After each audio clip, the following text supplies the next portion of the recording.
Last session में जो बतलाया गया था वो कहाँ तक हुआ था? पोर्टेबिलिटी तक। पोर्टेबिलिटी ये सब जो है वो बताया जा रहा था features of Python. Features of Python के बारे में बतलाया गया था। सबके पास साउंड तो जा रहा है ना? क्लियर? या features of Python, features of Python के बारे में बतलाया गया था। सबसे पहला फीचर्स जो है वो पाइथन का है simple and easy to learn. Simple, ये जो है वो एकदम आसान लैंग्वेज है और आसानी से इसको सीखा जा सकता है।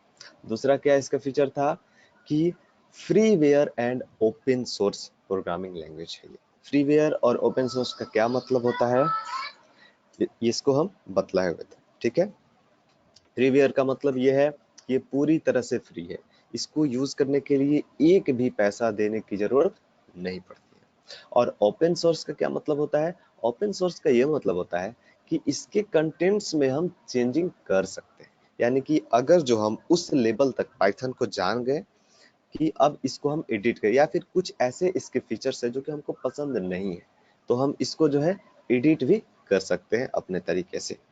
ठीक है, ओपन सोर्स का यह मतलब होता है। तीसरा क्या था इसका फीचर?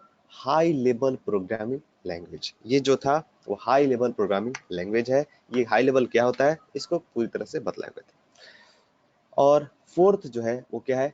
प्लेटफॉर्म इंडिपेंडेंट है ये लैंग्वेज। प्लेटफॉर्म इंडिपेंडेंट का क्या मतलब है? इसको एक बार लिखेंगे पाइथन प्रोग्राम को और रन जो है हम कहीं भी करा सकते हैं। जैसे जैसे आप देख सकते हो यहाँ पे क्या है, ये एक पाइथन प्रोग्राम है।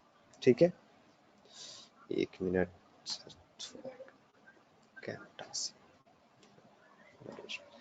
ये जो है वो क्या है, वो पाइथन प्रोग्राम है और इसको जो है रन हम लोग लाइनक्स पे भी करा सकते हैं, मैक ओएस पे भी करा सकते हैं, विंडो ओएस पे भी करा सकते हैं और आईबीएम पे भी हम लोग करा सकते हैं।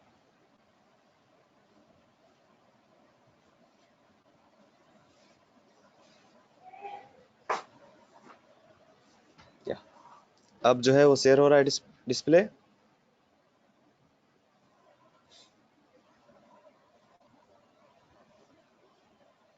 ओके, ये जो पाइथन प्रोग्राम है तो जो पिछले क्लास में बतलाए हुए थे वो क्या था, कहाँ तक था? तो यहाँ तक बतलाए हुए थे। ये जो है पोर्टेबिलिटी जो है, पोर्टेबिलिटी, प्लेटफॉर्म इंडिपेंडेंट और पोर्टेबिलिटी। क्या होता है प्लेटफॉर्म इंडिपेंडेंट? प्लेटफॉर्म इंडिपेंडेंट का ये मतलब होता है कि पाइथन प्रोग्राम को लाइनक्स में भी जो है वो शेयर, कहीं लाइनक्स पे भी अगर रन कराएंगे, सेम ही प्रोग्राम को लिखेंगे और उसको लाइनक्स में रन कराएंगे, मैक ओएस में रन कराएंगे, विंडो ऑपरेटिंग सिस्टम में रन कराएंगे या फिर आईबीएम में कराएंगे, वो सब कुछ हम कर सकते हैं। किसके थ्रू? इसके प्लेटफॉर्म इंडिपेंडेंट होने के कारण। इसमें कोई मतलब नहीं है कि आप किस ऑपरेटिंग सिस्टम में प्रोग्राम को आप लिखे हुए हो और कहां पर आप रन करा रहे हो, उससे इसको कोई भी मतलब नहीं है। क्लियर है?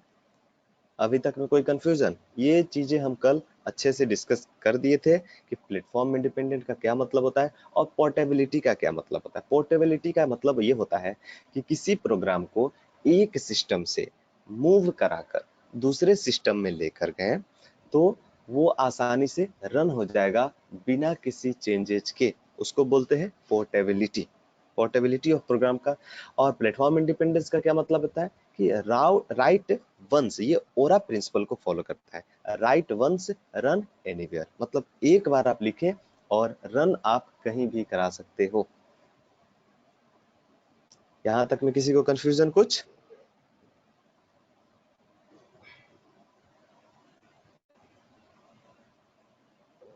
ये कल जो है हम बतलाए हुए थे। ठीक है, इतना तक बतला दिया गया था कि ये जो है एक प्लेटफॉर्म इंडिपेंडेंट है और पोर्टेबिलिटी को ये सपोर्ट करता है, पोर्टेबल लैंग्वेज है। ओके,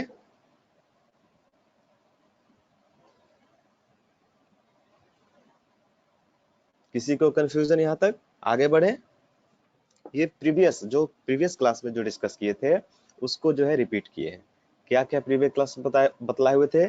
सिंपल, इसके फीचर्स को बतला रहे थे। Simple and easy to learn, freeware and open source language है, हाई लेवल प्रोग्रामिंग लैंग्वेज है, प्लेटफॉर्म इंडिपेंडेंट है और ये पोर्टेबल भी लैंग्वेज है। यानी कि इसको हम, ये पोर्टेबिलिटी को सपोर्ट करता है, जस्ट लाइक जावा।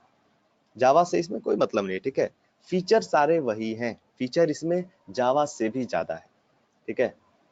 और कई लोग को अगर जो इस तरह का कंफ्यूजन है कि जावा पढ़ना जरूरी है या नहीं है पाइथन के लिए, अरे जावा कहाँ है, पाइथन कहाँ है। जावा को पाइथन से कोई मतलब नहीं है और पाइथन को भी जावा से कोई मतलब नहीं है।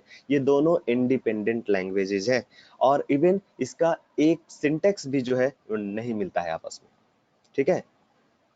जावा प्योर उप लैंग्वेज है, जबकि Python pure as well as procedural programming language दोनों है, ठीक है।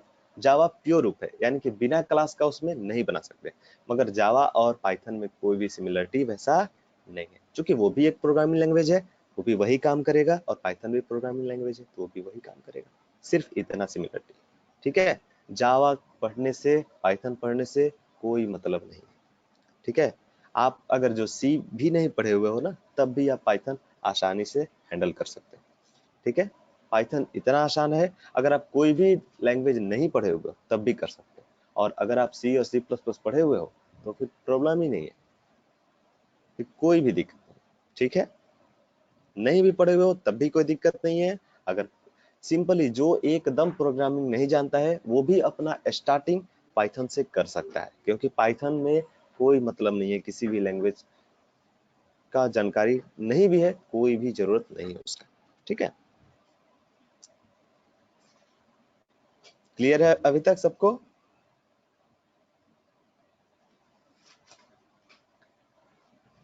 अगर किसी को साउंड वगैरह का अगर जो प्रॉब्लम हो रहा होगा तो अपने नेट कनेक्शन को चेक कर लेगा, ठीक है, क्योंकि यहाँ से कोई भी इशू नहीं है मेरी तरफ से।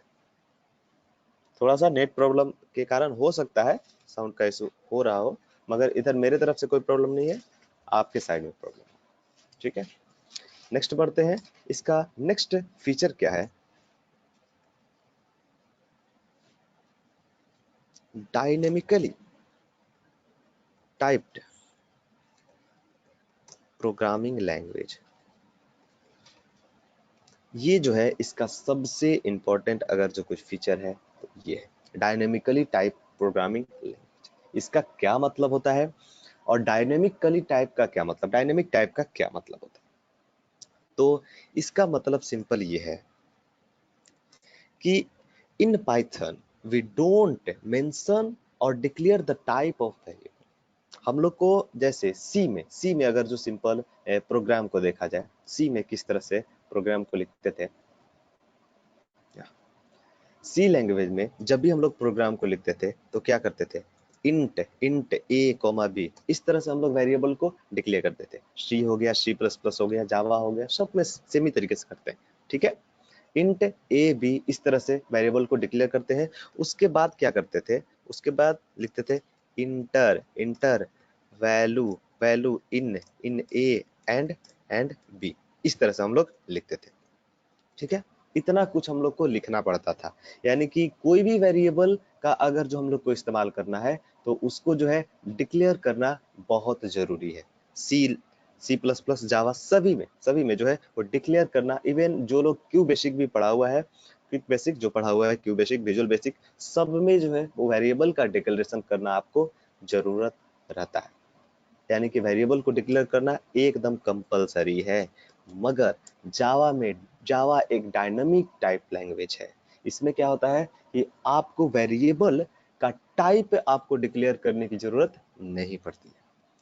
यानी क्या क्या इसकी स्पेशलिटी है कि in in Python we don't have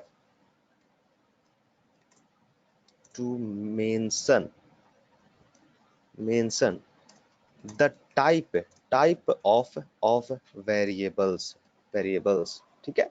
हम लोग को वेरिएबल्स के टाइप को डिक्लेयर करने की जरूरत नहीं है यहाँ पे। इसका मतलब है कि वो कैसे समझेगा फिर कि वो किस टाइप का वेरिएबल है, इंटीजर टाइप का है कि डबल टाइप का है, फ्लोट टाइप का है, किस तरह से वो समझेगा। तो वो जो है जिस तरह का वैल्यू वेरिएबल्स में हम डालेंगे उसी उसी टाइप का वो वेरिएबल हो जाएगा। जिस तरह का वैल्यू एक वेरिएबल में डाल देंगे वो उसी टाइप का हो जाएगा। इसका रीजन क्या है? इसका रीजन ये है जैसे कि डायनेमिक टाइप ये क्यों है? इसका रीजन ये है कि पाइथन में कोई भी चीज, कितना भी बड़ा वेरिएबल हो, फंक्शन हो, कुछ भी हो, वो कुछ नहीं है, वो जस्ट लाइक अ ऑब्जेक्ट है। कोई भी चीज जो है वो पाइथन में क्या होता है, पाइथन किसी भी चीज के साथ जो है वो ऑब्जेक्ट की तरह ही बिहेव करता है। यानी कि पाइथन में जितनी भी चीजें हैं, वेरिएबल्स हैं, क्लास है, फंक्शंस है, ये सारी चीजें जो है वो कुछ नहीं है, बस एक ऑब्जेक्ट है। ठीक है, और ऑब्जेक्ट किस टाइप का होगा ये डिक्लेयर करना जरूरत नहीं होती है, वो जिस तरह का वैल्यू रहता है उस तरह का वो हो जाता है। जैसे आप लोग अगर स्ट्रक्चर आप लोग अगर सी में पढ़े हुए हो तो स्ट्रक्चर का जैसे ही हम लोग वेरिएबल बनाते थे, या फिर सिंपल जो सी प्लस प्लस में हम लोग क्लास बनाते थे, तो क्लास का जो ऑब्जेक्ट रहता था, तो क्या उसमें ये मेंशन करना रहता था कि वो इंट टाइप का ऑब्जेक्ट रहेगा, कि फ्लोट टाइप का रहेगा, या किस तरह का रहेगा? नहीं करना पड़ता था। उसमें जिस तरह का डेटा मेंबर्स रहता था, वो उसी तरह का ऑब्जेक्ट जो है वो बन जाता था। क्लियर है अभी तक? कि जिस तरह का डेटा मेंबर रहता था उसी तरह का वो ऑब्जेक्ट, जिस तरह का क्लास का डेटा मेंबर्स रहता था उसी तरह का वो ऑब्जेक्ट हो जाता था। ठीक है, और उस ऑब्जेक्ट के थ्रू उस डेटा मेंबर्स को रीड करते थे या फिर मेंबर फंक्शंस को रीड करते थे। तो वहां पे ऑब्जेक्ट का कुछ टाइप होता था क्या? या इंट टाइप रहेगा या फिर फ्लोट टाइप रहेगा? नहीं होता था वह। इसीलिए पाइथन जो है हर एक वेरिएबल्स या कुछ भी जो भी है पाइथन में, वो सबको एज अ ऑब्जेक्ट ट्रीट करता है। वो सबको एज अ ऑब्जेक्ट जो है वो ट्रीट करता है। इसीलिए पाइथन में हम लोग को वो मैन्युअली टाइप डिक्लेयर नहीं करना पड़ता है। तो वो कैसे काम करता है थोड़ा देख लेते हैं पाइथन में, किस तरह से ये वर्क करता है। ठीक है, पाइथन को रन कराते हैं आइडियल एडिटर। जैसे जैसे एक वेरिएबल ले लिए ए नाम का, ठीक है, इसमें वैल्यू डाल दिए 1 2 4 5। ठीक है, ये किस किस टाइप का वैल्यू है? न्यूमेरिक टाइप का वैल्यू है, वो डाल दिए। ठीक है, अब देखते हैं type of a. Type of a क्या होगा? ए का टाइप क्या है यहाँ पे? Int class. इंट किस क्लास का है? इंट क्लास का। अब ये क्लास क्यों लिख रहा है? क्लास इसलिए लिख रहा है क्योंकि कोई भी वेरिएबल जो है वो कुछ नहीं है, बस एक ऑब्जेक्ट है। तो वो जो ऑब्जेक्ट है वो किस क्लास का है? किस क्लास का है? इंट क्लास का। यानी इंट जो है वो एक डेटा टाइप है और उसी क्लास का ये जो है वो ऑब्जेक्ट बन गया है। यानी कहने का मतलब ये है कि सिंपल, अगर जो कुछ नहीं समझना, सिंपल एक एक आसान से लाइन में समझ लिया जाए कि इसमें जिस तरह का वैल्यू वेरिएबल्स में डालेंगे उसी का वो टाइप हो जाएगा, उसी टाइप का वो वेरिएबल हो जाएगा। यानी कि ये वैल्यू किस तरह का है? इंटीजर टाइप का वैल्यू है। ठीक है, तो ये इसका जो डेटा टाइप हो गया वो क्या हो गया? इंट हो गया। ठीक है, अब सेमी वेरिएबल में अगर जो हम किसी का नेम डाल दे रहे हैं, जस्ट लाइक रवि, रवि, ठीक है, तो ये जो है ये भी चल गया। मतलब ए में हम लोग क्या किए कि वैल्यू भी डाल दिए किस तरह का? न्यूमेरिक टाइप का। अब ए में स्ट्रिंग टाइप का भी अगर वैल्यू डाल रहे हैं वो भी एक्सेप्टेबल हो जा रहा है। ए में वैल्यू डाले किस तरह का? न्यूमेरिक टाइप का, वो भी एक्सेप्टेबल हो गया। ए में वैल्यू डाले किस तरह का? स्ट्रिंग टाइप का, वो भी एक्सेप्टेबल हो गया। बट एक्सेप्ट पाइथन, पाइथन को छोड़ के बाकी कोई भी लैंग्वेज में जाइए, जैसे आप सी में अगर चाहे सेम वेरिएबल में आप दोनों टाइप का वैल्यू रख सकते हैं क्या? स्ट्रिंग टाइप का और इंटीजर टाइप का? नहीं रख सकते, नहीं रख सकते सेमी वेरिएबल। मगर यहाँ पे क्या कर दिए हम? सेमी वेरिएबल में दोनों वैल्यू, जैसे ए में अभी क्या डाले थे? इंट टाइप का डाले थे, और फिर टाइप देखें ए का तो क्या बतलाया हमको? इंट टाइप हो गया ये। ठीक है, अब ए में क्या डाले हम? str टाइप का वैल्यू, स्ट्रिंग टाइप का वैल्यू डाले। अब इसका हम टाइप देखेंगे तो क्या बताएगा? मतलब इसका डेटा टाइप, टाइप फंक्शन का इस्तेमाल किया जाता है, वो बतलाएंगे आगे। सिंपल अभी सिर्फ बतलाने के लिए, टाइप ए क्या है? str टाइप का, स्ट्रिंग टाइप का। क्लियर है अभी तक? इतना तक में किसी को कोई कंफ्यूजन?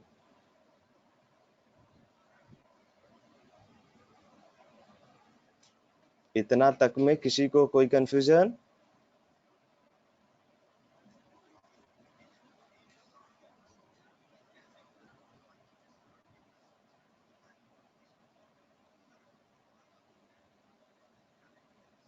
आवाज नहीं जा रहा है? आवाज नहीं जा रहा है सबको? आवाज का प्रॉब्लम है क्या किसी को? आवाज नहीं जा रहा है वैसा कुछ इशू? आवाज का कोई इशू है? नेटवर्क इशू तो हो सकता है, वो आपके तरफ से है, मेरी तरफ से नहीं है। सब ठीक है, ओके। या इतना तक में किसी को कंफ्यूजन? अरे रिप्लाई करो। अरे इतना तक में किसी को कंफ्यूजन है, बोलिए।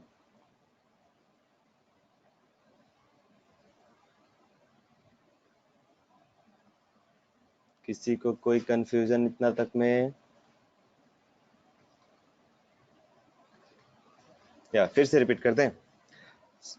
सिंपल, इसको ए नाम का एक वेरिएबल लिए, इसमें वैल्यू क्या डाले हैं? इंटीजर वैल्यू डाले हैं। तो इसका टाइप देखे तो क्या बतलाया हमको? इंट टाइप, ठीक है। और इसी वेरिएबल में फिर से डाले क्या? स्ट्रिंग टाइप का वैल्यू डाल दिए। तो इसका टाइप देखे तो क्या बतलाया? String type. यानी कि कोई भी वेरिएबल को हमको मैन्युअली डिक्लेयर नहीं करना पड़ता है पाइथन में कि ये इस तरह का होगा, ये उस तरह का होगा। जिस तरह का उस वेरिएबल का कंटेंट्स रहेगा, मतलब उस वेरिएबल में जिस तरह का वैल्यू रहेगा, वो वेरिएबल उसी टाइप का हो जाएगा। क्लियर है? क्लियर है सबको?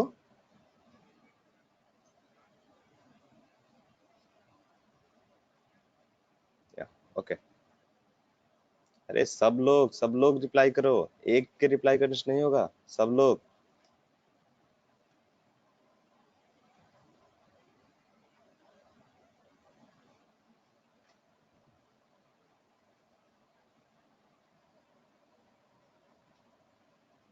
ओके, आगे बढ़े। या ये जो है वो डायनेमिक टाइप जो है लैंग्वेज है पाइथन।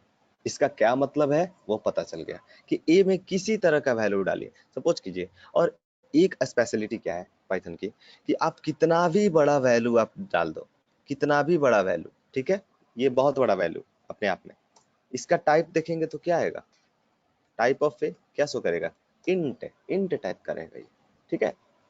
कितना भी बड़ा से बड़ा आप वैल्यू डाल दो, इसमें इंट टाइप का ही रहेगा, ठीक है।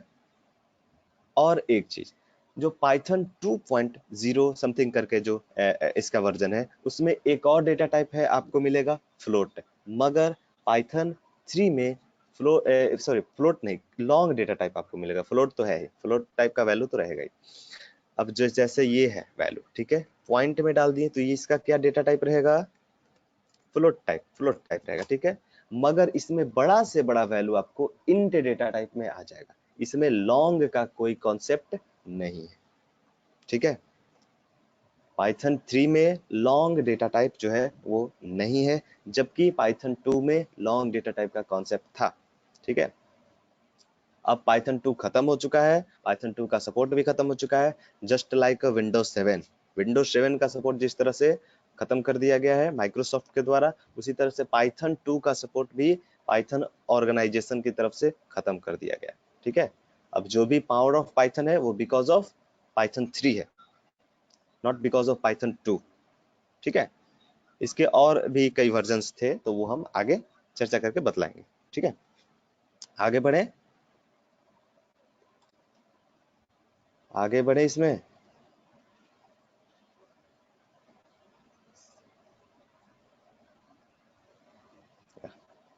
सिर्फ एक दो लोग ही रिप्लाई कर रहे हो, बाकी एकदम क्या लग रहा है सो गए हो। प्लीज रिप्लाई कीजिए। जब तक आप रिप्लाई नहीं कीजिएगा फिर हम कोऑर्डिनेट नहीं कर पाएंगे। तो रिप्लाई करिए, तभी जाके अच्छे से कोऑर्डिनेशन हो पाएगा। और किसी तरह का डाउट है तो आप बोलिए, फिर से रिपीट करेंगे उस चीज को, ठीक है।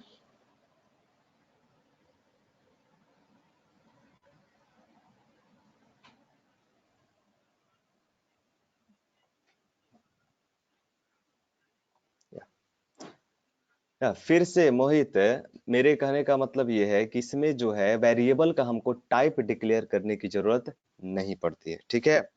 टाइप जरूरत नहीं पड़ती है डिक्लेयर करने की। जिस तरह से ए का वैल्यू है 1 2 4 5, ये किस टाइप टाइप का वैल्यू है? इंटीजर टाइप का। तो जैसे ही इसमें वैल्यू को हम डालें तो वो इंटीजर टाइप का हो जाएगा वेरिएबल, ठीक है।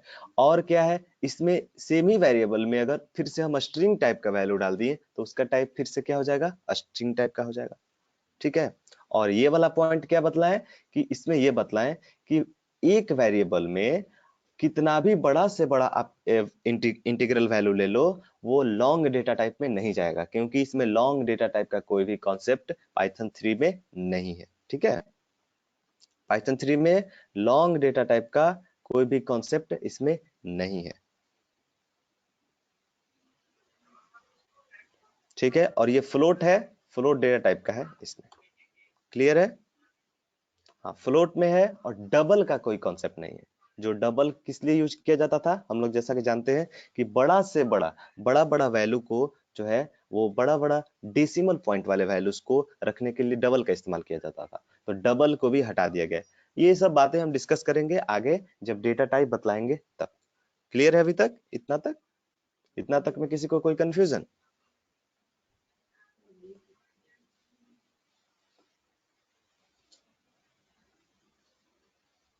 या आगे बढ़े।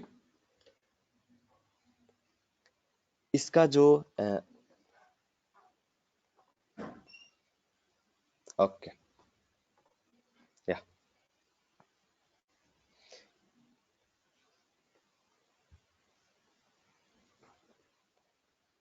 इसका जो दूसरा फीचर है वो क्या है, 7 नंबर फीचर इसका है बोथ। बोथ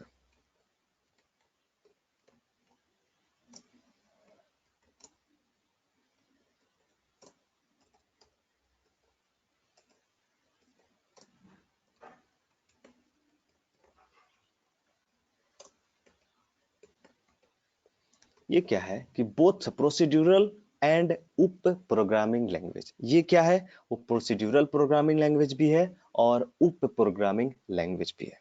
ठीक है, प्रोसीड्यूरल प्रोग्रामिंग का क्या मतलब होता है, जिसमें कि हमको क्लास एंड ऑब्जेक्ट नहीं बनाना पड़े। ठीक है, और उप प्रोग्रामिंग का क्या मतलब होता है, जिसमें कि ऑब्जेक्ट ओरिएंटेड प्रोग्रामिंग लैंग्वेज, जिसमें कि क्लास एंड ऑब्जेक्ट का मामला रहता है, जैसे C plus plus. C plus plus क्या है, उप प्रोग्रामिंग है, साथ ही साथ प्रोसीड्यूरल भी है। यानी सी प्लस प्लस में जो हम कोड लिख सकते थे वो क्लास और ऑब्जेक्ट को बनाकर भी लिख सकते थे, मगर जावा में हम लोग कोड बिना क्लास के नहीं लिख सकते। जावा का ये डिसएडवांटेज है। हालांकि अब जो है वो कई चीज जावा में ऐड कर दिया गया है, जैसे लेमडा प्रोसेस वगैरह वगैरह जो है बहुत तरह का नॉनसेंस चीज जो है ऐड कर दिया गया है जावा में, इसके थ्रू प्रोसीड्यूरल का काम हो रहा है, मगर वो इनडायरेक्टली हो रहा है, डायरेक्ट नहीं हो रहा है। मगर पाइथन का एक ये बेनिफिट है कि पाइथन पूरी तरह से प्रोसीड्यूरल भी है और उप लैंग्वेज भी है। यानी कि अगर जो क्लास एंड ऑब्जेक्ट से प्रोग्राम करना चाहते हैं तो क्लास एंड ऑब्जेक्ट से ही प्रोग्राम हो जाएगा। अगर जो नॉर्मल बिना क्लास एंड ऑब्जेक्ट का प्रोग्राम लिखना चाहते हैं तो बिना क्लास एंड ऑब्जेक्ट का भी प्रोग्राम हम लोग लिख सकते हैं। क्लियर है यहाँ तक?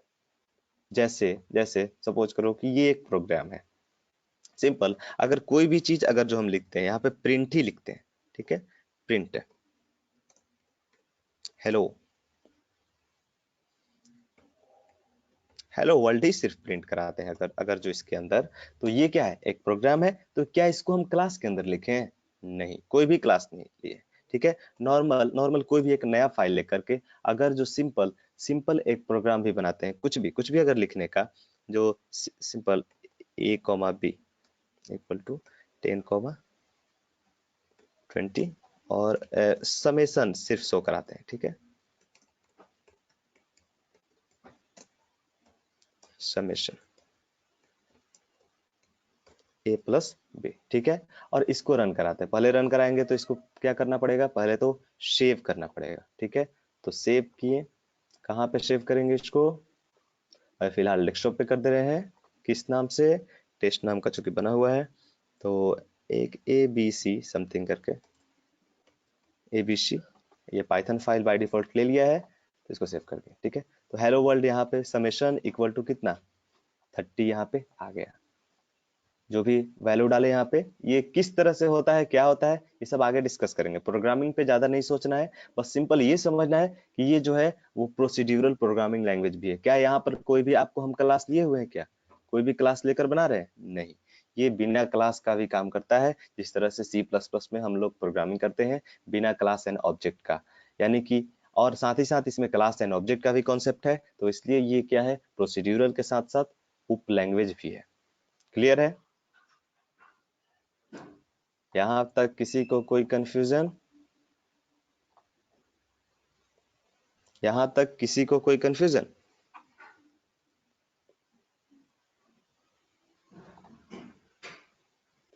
ओके।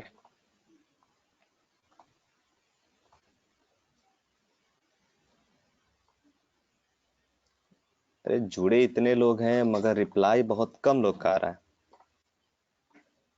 ठीक है, तो थोड़ा रिप्लाई करते रहो ताकि जो है वो कोऑर्डिनेशन अच्छा से कर पाए। रिप्लाई नहीं होगा तो फिर कोऑर्डिनेट नहीं कर पाएंगे।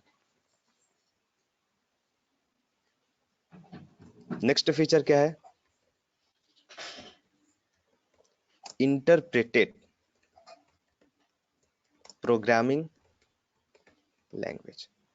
ठीक है, ये जो है वो इंटरप्रेटेड प्रोग्रामिंग लैंग्वेज है।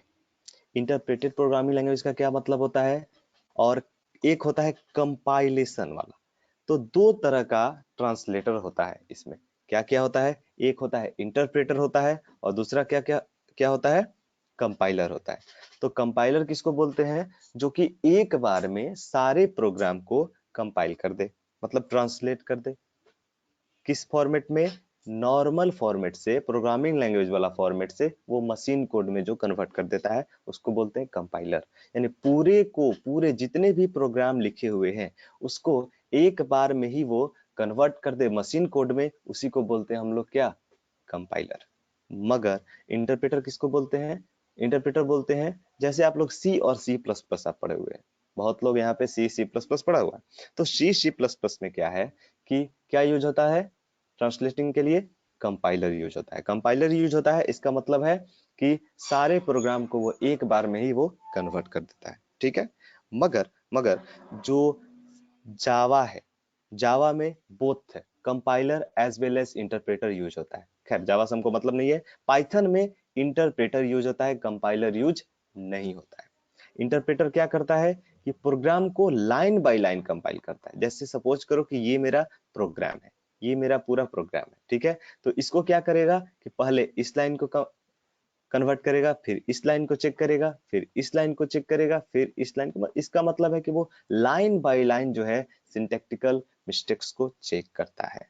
अगर कहीं से भी अगर जो उसको सिंटैक्टिकल एरर मिला तो वहीं पे वो क्या देगा? सिंटैक्टिकल एरर दे देगा। क्लियर है अभी तक? इंटरप्रेटर का क्या काम है? वो लाइन बाय लाइन प्रोग्राम को ट्रांसलेट करता है। ठीक है, यहां तक किसी को कंफ्यूजन? इंटरप्रेटर क्या है? किसी को कोई कंफ्यूजन? पाइथन जो है इंटरप्रेटेड प्रोग्रामिंग लैंग्वेज है। इसमें क्या यूज होता है? इंटरप्रेटर यूज होता है। कंपाइलर का यूज इसके अंदर नहीं होता है। यहां तक में किसी को कोई कंफ्यूजन कंपाइलर और इंटरप्रेटर से रिलेटेड टर्म को?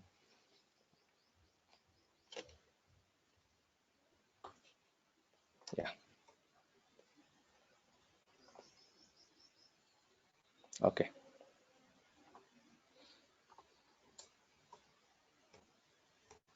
नेक्स्ट नेक्स्ट क्या है इसका फीचर?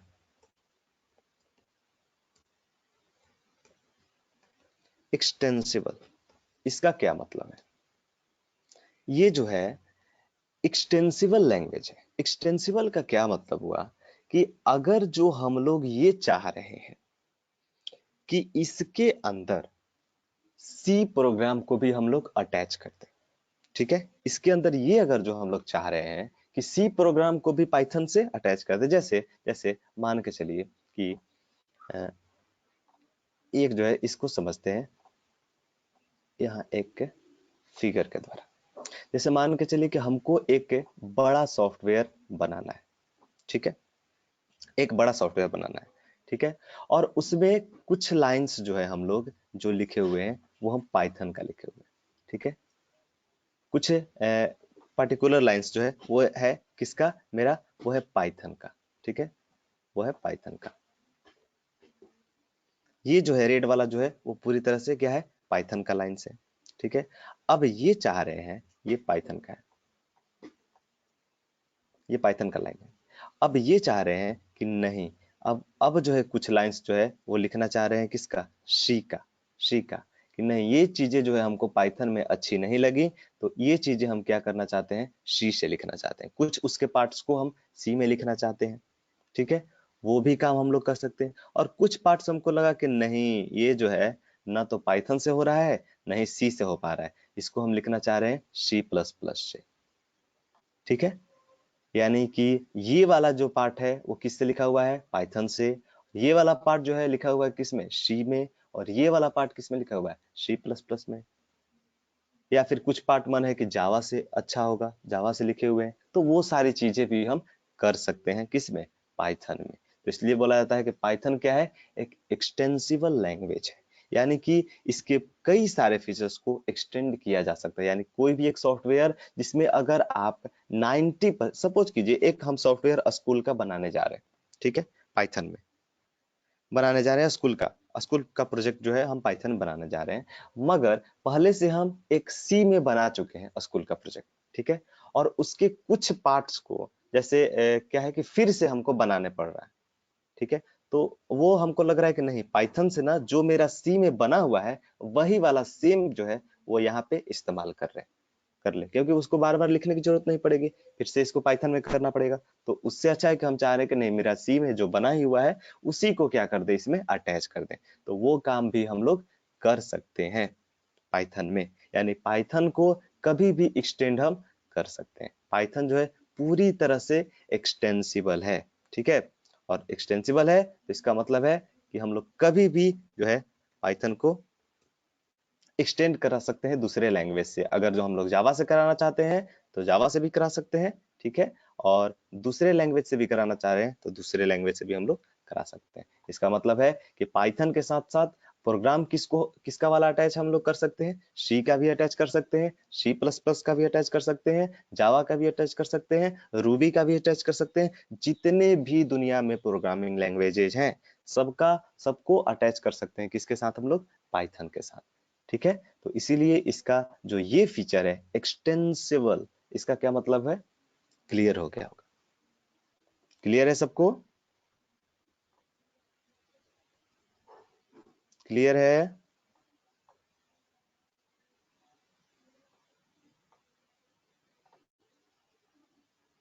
या ओके, किसी को कोई कंफ्यूजन यहां तक, एक्सटेंसिबल का क्या मतलब होता है। अगर जो अगर जो प्रोग्राम का कोई भी पार्ट जो है अगर दूसरे लैंग्वेज में लिखा हुआ है और उसको हम अपने पाइथन प्रोग्राम में अटैच करना चाहते हैं, पाइथन से बना हुआ सॉफ्टवेयर में अटैच करना चाहते हैं, तो वो हम लोग आसानी से कर सकते हैं, ठीक है। एक्सटेंसिबल का क्या मतलब हुआ, क्लियर है। नंबर 10, 10वां नंबर इसका क्या है, extensive extensive library. Extensive library, इसका जो फीचर है वो अगला फीचर क्या है, एक्सटेंसिव लाइब्रेरी। जिसको भी प्रॉब्लम हो रहा है कि या फिर आवाज नहीं आ रहा है या किसी इस तरह का, तो वो जो है अपने नेट कनेक्शन को चेक कर ले, उसके कारण से हो रहा होगा, इधर से कोई प्रॉब्लम नहीं है। यहाँ पे क्या है, एक्सटेंसिव लाइब्रेरी। एक्सटेंसिव लाइब्रेरी का क्या मतलब होता है कि जैसे पाइथन्स पाइथन्स के पास जो है वो बहुत रिच लाइब्रेरी है। रिच लाइब्रेरी का क्या मतलब होता है, जैसे लाइब्रेरी किसको बोलते हैं, किसी को आइडिया है लाइब्रेरी किसको बोलते हैं, लाइब्रेरी किसको बोलते हैं, किसी को कोई आइडिया, लाइब्रेरी किसको बोलते हैं, किसी को कोई भी आइडिया नहीं है लाइब्रेरी के बारे में। अरे सी लाइब्रेरी, सी का जो सब सारे प्रोग्रामिंग लैंग्वेज का अपना लाइब्रेरी होता है जिसमें कई सारी लाइब्रेरी फंक्शंस जो है वो बने हुए होते हैं, जिनका हम लोग क्या करते हैं, फ्रीक्वेंटली यूज करते हैं, या प्री डिफाइंड फंक्शंस जिसमें बने हुए हैं वो उसका हम लोग यूज करते हैं। मगर सी में भी लाइब्रेरी होता है, जावा में भी होता है, सी प्लस प्लस में भी लाइब्रेरी होता है। तो और पाइथन में भी लाइब्रेरी होता है। तो ये कहा जाता है कि पाइथन जो है वो बहुत ही एक्सटेंसिव लाइब्रेरी रखता है। इसका मतलब इसका लाइब्रेरी जो है बहुत बड़ा है। इसके अंदर बहुत सारी ऐसी फैसिलिटीज हैं जो कि हम तुरंत कर सकते हैं। बाय डिफॉल्ट इसमें बहुत सारे फंक्शंस जो है वो दिए हुए हैं। जैसे जैसे अगर जो हमको स्क्वायर रूट कैलकुलेट करना है, ठीक है, स्क्वायर रूट कैलकुलेट करना है, तो क्या करेंगे, सिर्फ सिर्फ लिखेंगे इंपोर्ट इंपोर्ट मैथ। मैथ को क्या कर लिए, इंपोर्ट कर लिए। मैथ क्या है, लाइब्रेरी है, लाइब्रेरी को इंपोर्ट कर लिए, ठीक है। और उसके बाद simple simple square root calculate करना है हमको, तो इसको कर देंगे math dot S Q R T, math dot S Q R T, और उसके अंदर कोई भी अपना एक हम नंबर डाल दिए, ठीक है। इसका स्क्वायर रूट हमको चाहिए, दैट्स ऑल, हो गया। यानी स्क्वायर रूट ये तो रहा स्क्वायर रूट कैलकुलेट करने के लिए। सिर्फ स्क्वायर रूट ही नहीं, लगभग बहुत सारे ऐसे न्यूमेरिक फंक्शंस हैं जो कि बहुत ही फ्रीक्वेंटली यूज होते हैं। स्क्वायर रूट तो लगभग सारे लैंग्वेज में मिल जाता है। इवन सी में भी एसक्यूआरटी नाम का वो फंक्शन दिया हुआ है। इसमें भी सेम ही नेम का फंक्शन है एसक्यूआरटी, ठीक है। मैथ डॉट एसक्यूआरटी, मैथ क्या है, ये एक मॉड्यूल है। इसके अंदर ये क्या है, मॉड्यूल को क्या किए, यहाँ पे इंपोर्ट किए। जिस तरह से सारे लैंग्वेज में, जैसे सी प्लस प्लस में किसको करते हैं, हेडर फाइल्स को करते हैं, हेडर फाइल्स को इंक्लूड करते हैं वहां पे, यहाँ पे भी क्या किए हैं, मैथ को इंक्लूड किए हैं अपने प्रोग्राम के अंदर। किसी को यहाँ तक में कोई कंफ्यूजन, किसी को कोई कंफ्यूजन?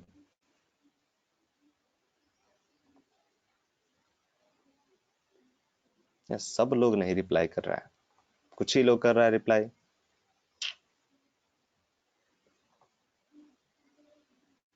कोई कंफ्यूजन नहीं है, ठीक है, आगे बढ़ते हैं।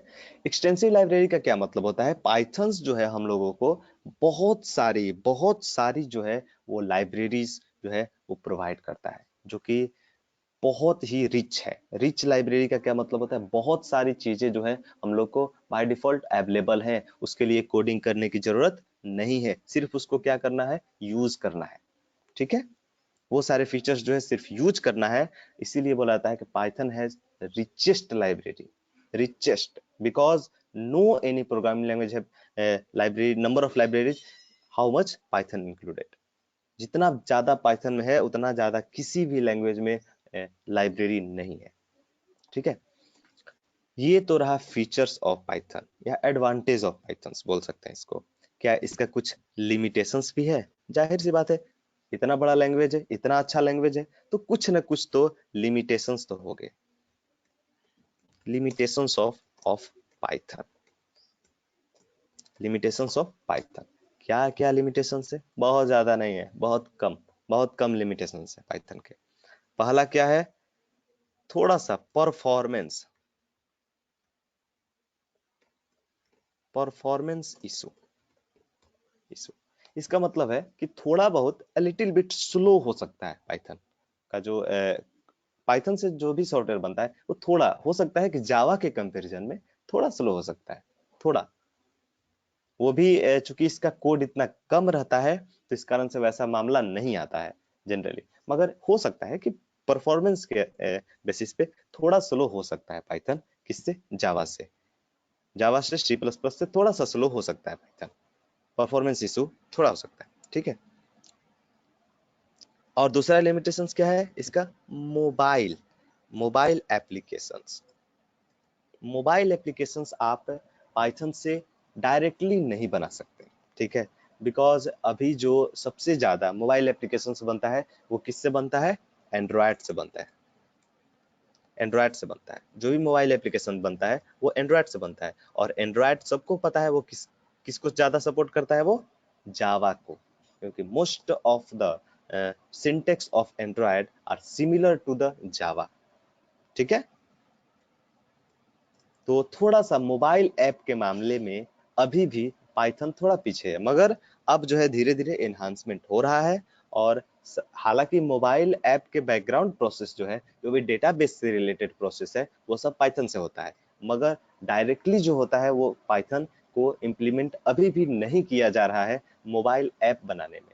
हाँ, उसके कोड में किया जा रहा है। जब जब भी डेटा को one platform to another platform भेजा जा रहा है तो उसमें आप पाइथन का इस्तेमाल कर रहे हैं। डेटा, बड़े बड़े डेटा को हैंडल करने के लिए पाइथन का इस्तेमाल हो रहा है। मगर अभी भी डायरेक्टली मोबाइल ऐप बनाने के लिए वो पाइथन का इस्तेमाल अभी भी नहीं होता है। क्लियर है? सिर्फ यही लिमिटेशन है पाइथन के, और कोई लिमिटेशंस नहीं है पाइथन के अभी भी। और ये मोबाइल ऐप अभी नहीं बन रहा है इससे, हालांकि अब तो ये चीज बन गया है, क्योंकि टिकटॉक का आप लोग बहुत नाम सुने हुए होंगे। टिकटॉक टिकटॉक पूरी तरह से पाइथन में बना हुआ है। ठीक है, टिकटॉक पूरी तरह से पाइथन में बना हुआ एप्लीकेशन है। अगर जो आपको सर्च करना है तो जाके आप गूगल पे सर्च कर सकते हैं। ठीक है, अब जो है ये भी लिमिटेशंस धीरे धीरे इसका खत्म हो रहा है। और ये परफॉर्मेंस वाला जो इशू है वो कभी कभार ही आता है पाइथन में, वो भी बहुत बड़ा। जो आप प्रोजेक्ट बनाइएगा तो हो सकता है परफॉर्मेंस का इशू इसलिए हो सकता है क्योंकि ये इंटरप्रेटेड लैंग्वेज है। इंटरप्रेटेड का मतलब है कि ये लाइन बाय लाइन जो है वो क्या करता है, इंटरप्रेट करता है प्रोग्राम को। चूंकि कंपाइल में क्या है, उसमें भी अब क्या है कि परफॉर्मेंस का इशू हटाने के लिए अब इसमें GIT कंपाइलर का इस्तेमाल किया जा रहा है, जो कि लेटेस्ट कंपाइलर होता है। GIT कंपाइलर जो है अभी भी लेटेस्ट कंपाइलर है, तो परफॉर्मेंस इशू को भी बेहतर बना दिया गया है पाइथन का। तो अब वैसा कोई भी दिक्कत नहीं है। यानी ये भी कहा जा सकता है कि ये दो जो लिमिटेशंस थे पाइथन का, वो भी अब खत्म होने के कगार पे है। अब वैसा कोई भी लिमिटेशंस रहा नहीं पाइथन। ठीक है,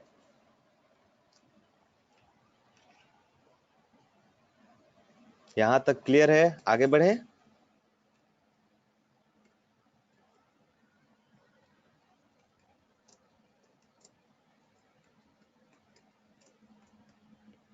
flavours of Python. Okay,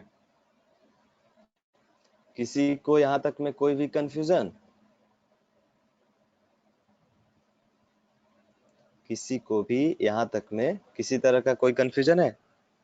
confusion वाला बात ही नहीं है। फिर भी अगर जो किसी को है तो वो पूछ सकता है। Okay, flavours of Python. अब जो है वो पाइथन के कितने फ्लेवर्स है, कितने फ्लेवर्स है पाइथन का? तो पहला पहला जो है वो होता है सी पाइथन। सी पाइथन, ठीक है। इसको और भी एक नाम से जानते हैं, साइथन।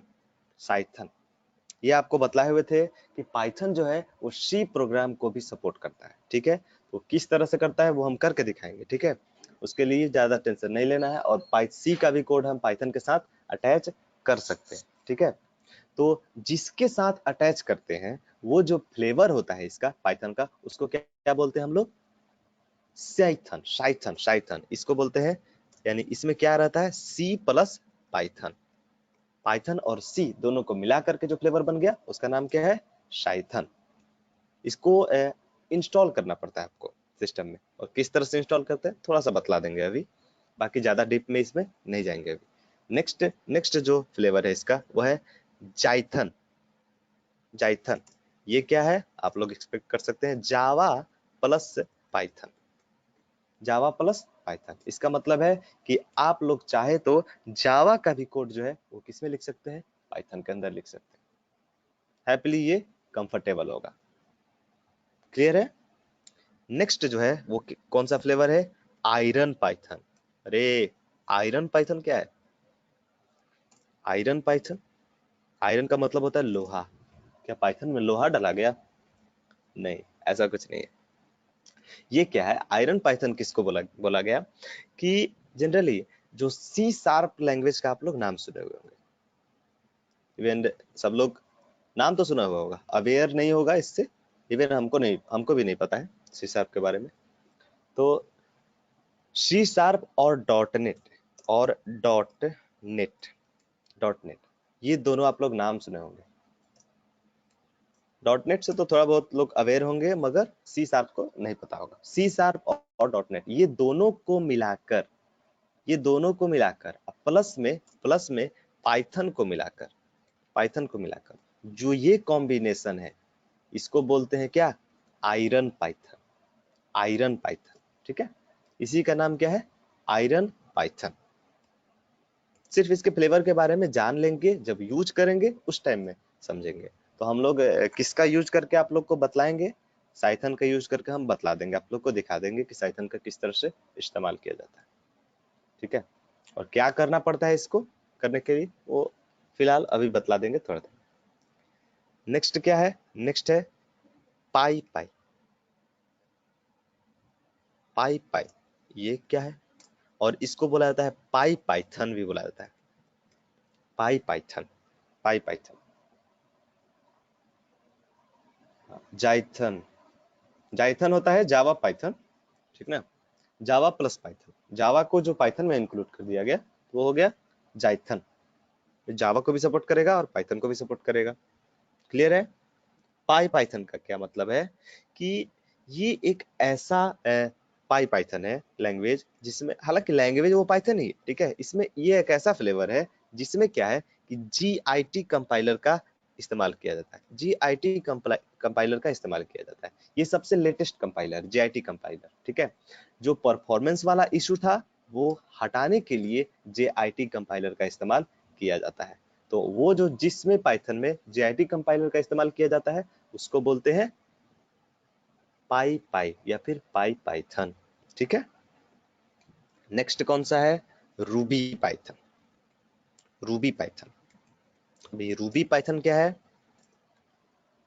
रूबी एक प्रोग्रामिंग लैंग्वेज है। अगर जो आप लोग नहीं जानते होंगे तो जान लीजिए कि रूबी जो है वो क्या है, एक प्रोग्रामिंग लैंग्वेज है। तो रूबी और प्लस पाइथन दोनों को मिला करके जो कॉम्बिनेशन बना वो कौन सा हो गया, रूबी पाइथन। सब लोग नाम सुने हुए होंगे रूबी का, रूबी लैंग्वेज का, ठीक है। नेक्स्ट, नेक्स्ट कौन सा है, एनाकोंडा पाइथन। एनाकोंडा पाइथन, अब ये क्या है, एनाकोंडा, अजगर, ये सब क्या है। तो एक्चुअल में क्या है कि एनाकोंडा पाइथन में क्या है कि ये जो है बहुत बड़े बड़े डेटा, जैसे आप लोग नाम सुने होंगे हडूप, बिग डेटा, ये सब का नाम सुने हुए होंगे। तो उसको हैंडल करने के लिए जिस लैंग्वेज का इस्तेमाल किया जाता है वो है एनाकोंडा पाइथन। और आप लोग को हम एनाकोंडा पाइथन पे प्रोग्राम लिख करके बतलाएंगे। ये जो है एक तरह से आईडीज है, ठीक है। एनाकोंडा पाइथन भी जो है वो क्या है, एक आईडीज है। जिस तरह से स्पाइडर है वो एनाकोंडा के अंदर ही आता है, स्पाइडर, जुपिटर, ये सारी चीजें जो है वो एनाकोंडा के अंदर ही आती हैं। तो एनाकोंडा पाइथन का हम लोग इस्तेमाल करके देखेंगे, ठीक है। अगले सेशन में कभी एनाकोंडा पाइथन पे भी किस तरह से कोड करते हैं वो भी बतलाएंगे, किस तरह से इंस्टॉल करते हैं वो सेपरेट क्लास में हम लोग पढ़ेंगे इसको, ठीक है। ये किस लिए यूज होता है, it is use, it is used for handle, handle big data, big data, big data, ठीक है। तो बड़े बड़े डेटा को हैंडल करने के लिए यूज किया जाता है। और किसके साथ इसका है, हडूप के साथ, हडूप, हडूप और प्लस बिग डेटा। यहाँ पे जो बिग डेटा है इसका मतलब है बड़ा डेटा, बड़ा इंफॉर्मेशन को, और यहाँ पे जो बिग डेटा है तो वो अलग चीज है। ये जो हडूप है और बिग डेटा ये अलग से है डेटाबेस।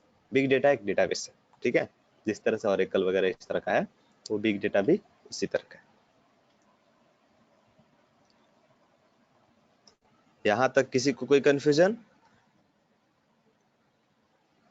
आगे बढ़े। एक है स्टैकलेस, स्टैकलेस पाइथन, ठीक है।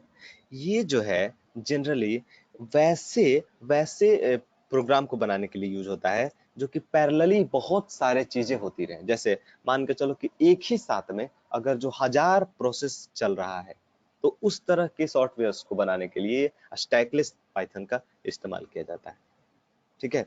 अब क्या है ये उतना ज्यादा जानने की जरूरत नहीं है, ये सब जनरली आपको यहाँ पे नहीं बताया जाएगा, कहीं भी नहीं बताया जाएगा। ये जब आप इसका इस्तेमाल करोगे कंपनी लेवल पे जा करके, यानी कि जिस कंपनी में आप जाओगे, जैसे सपोज करो आप विप्रो में जॉब कर रहे हो, तो विप्रो में अगर जो आप पाइथन प्लेटफॉर्म पे काम कर रहे हो और वहां पे आपको ट्रेनिंग दिया जाएगा कि स्टैकलेस पाइथन पे किस तरह से वर्क करेंगे, ठीक है। ये सब अंडर कंपनी ही ट्रेनिंग दिया जाता है ये सब चीज का। तो मेनली जो पाइथन जाने हुए रहेगा उसके लिए कोई भी बड़ा चीज नहीं है, आसानी से 2 से 4 दिन में ये काम करना सीख जाएगा इस पे। ठीक है, स्टैकलेस पाइथन का कहाँ इस्तेमाल किया जाता है? जहाँ पे बहुत सारे ह्यूज नंबर्स ऑफ प्रोसेस जो है वो एक साइमल्टेनियसली जो है चल रहा होता है, तो वहां पे इस्तेमाल किया जाता है किसका? इसका।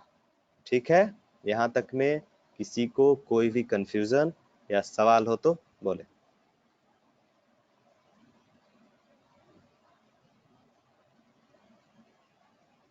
कोई भी समस्या यहाँ तक में? ये जो है इतने फ्लेवर्स थे किसका? पाइथन का। यहाँ तक में किसी को कोई परेशानी?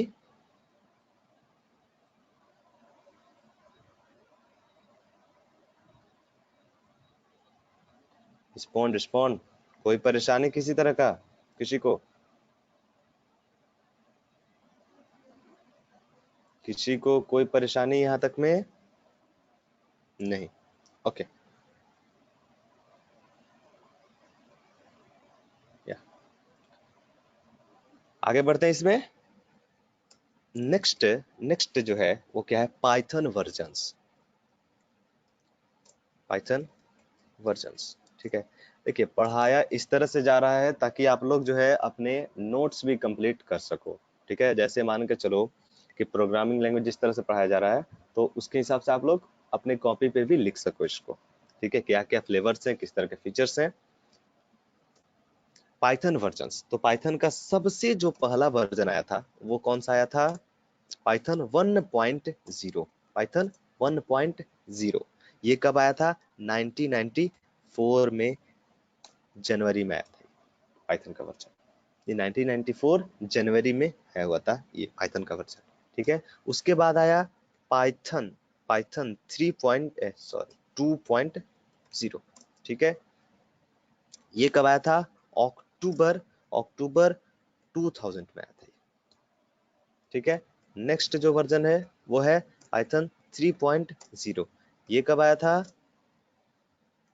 दिसंबर दिसंबर 2008 में आया था। और यहीं से जो है वो रिवॉल्यूशन स्टार्ट हुआ।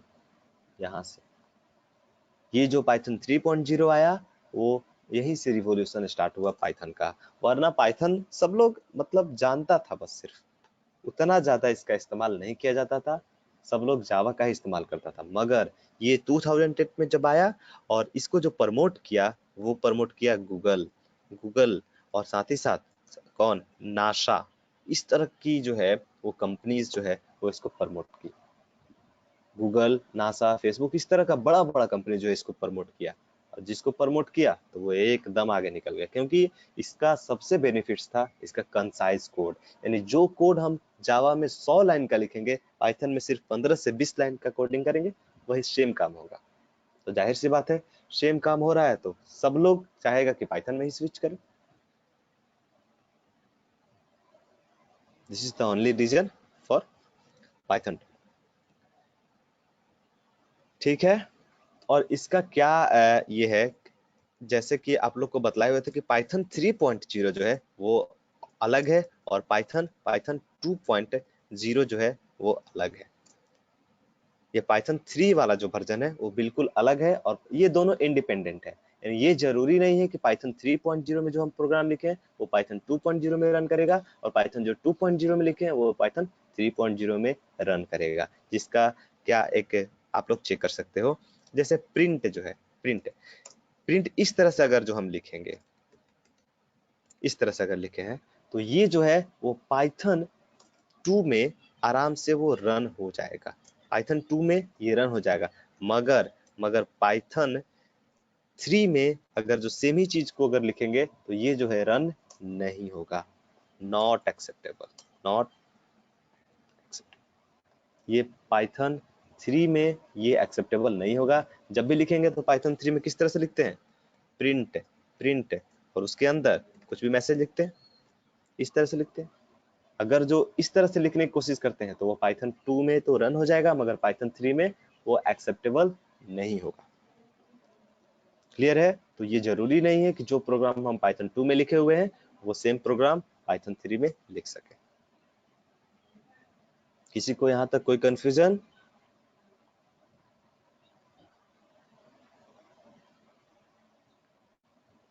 किसी को कोई प्रॉब्लम यहाँ तक में?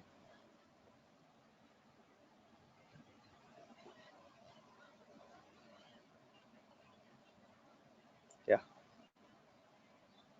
आगे बढ़े इसमें? ये तो रहा आप लोग का इंट्रोडक्शन पार्ट जो है क्लियर हो गया, मतलब एंड ऑफ इंट्रोडक्शन यहाँ से हो गया। इंट्रोडक्शन पार्ट जो है आप लोग का clear. End of intro, intro का एंड हो गया ये। अब जो है स्टार्ट करते हैं जो मेरा आगे का टॉपिक है, वो क्या है? लैंग्वेज। लैंग्वेज फंडामेंटल में ही चल रहा था ये इंट्रोडक्शन, तो अब जो है वो क्या है? Identifiers. Identifiers.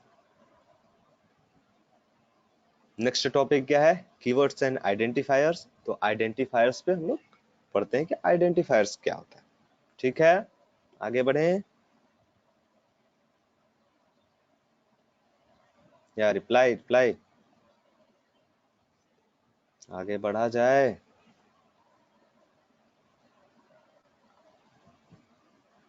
Okay, identifiers. Identifiers का क्या मतलब होता है? सिंपल एक सेंटेंस बोल सकते हैं कि the name which can be used for identification purpose. ठीक है, मतलब वो नेम जो कि किसी भी चीज के आइडेंटिफिकेशन पर्पस के लिए इस्तेमाल किया जाता है। जैसे कोई भी आदमी का कुछ ना कुछ नेम होता है। जैसे आप लोग सब लोग यहाँ जो भी ज्वाइन हो, आपका पार्टिकुलर एक नेम तो होगा। जैसे मेरा नेम है रविशंकर, तो वो एक मेरा नेम है। ये वो किस लिए यूज होता है? मेरे को आइडेंटिफाई करने के लिए। या किसी भी चीज का एक नेम तो होगा, और वही जो नेम है वही क्या होता है? आइडेंटिफायर्स होता है। That's all. वही जो नेम है वो आइडेंटिफायर होता है। मगर इस प्रोग्रामिंग लैंग्वेज में क्या है? प्रोग्रामिंग लैंग्वेज में ये बोल सकते हैं कि किसी भी वेरिएबल का नेम, किसी भी फंक्शन का नेम, किसी भी क्लास का नेम, या बोल सकते हैं कि name of anything in the programming language is called the identifiers. ठीक है, मतलब बोल सकते हैं कि कोई भी चीज का नेम जो है वो आइडेंटिफायर हो सकता है। ठीक है, the name of variables comma functions comma classes and etc are called identifier are called identifiers। Clear है? किसी भी चीज का नेम जो है वो आइडेंटिफायर्स हो सकता है। जैसे जैसे सपोज कीजिए,